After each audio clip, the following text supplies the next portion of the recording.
Hello friends, today I will show you how to plant a sapling in an earthen pot in a correct method.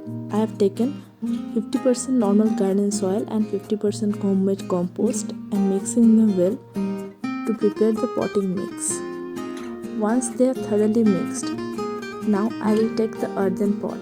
Make sure that the pot has holes in the bottom. We should add some gravels below this pot so that it will help in easy drainage of water. We can also add a ceramic piece for even better results. Once we are done, we will fill the pot after about 1 to 2 inches with some dried leaves. These dried leaves in the beginning they will help in proper drainage of water, but eventually when they will rot, they will add to fertility of the soil.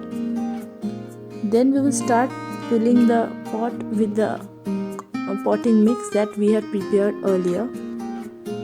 Once the pot is filled up to about 3/4, we can now take the sapling.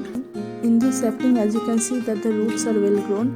Now place the sapling in the center of the pot, hold it with one hand and fill the rest of the soil through the other hand. Make sure to leave a gap of 1 to 2 inches above the pot so that it's easier to water the plant. Once you are done with filling the soil, press the base of the plant properly.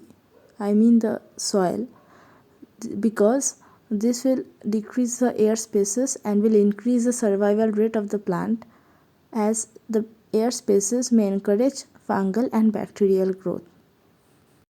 Once you are done, now it's time to water your sapling. Water it thoroughly in the beginning. Make sure that the water comes out from the bottom. If the water comes out from the bottom, it indicates that the drainage has been proper and the soil mix have been thoroughly made. In this case, as we can see that the water is coming out from the bottom. This means the planting is successful. Now for a few days, as it is a newly planted sapling, we will keep it in a shaded area in indirect light. But after a few days, at least after a week or two, we can shift it in direct sun. This will promote better flowering. Thank you and happy gardening.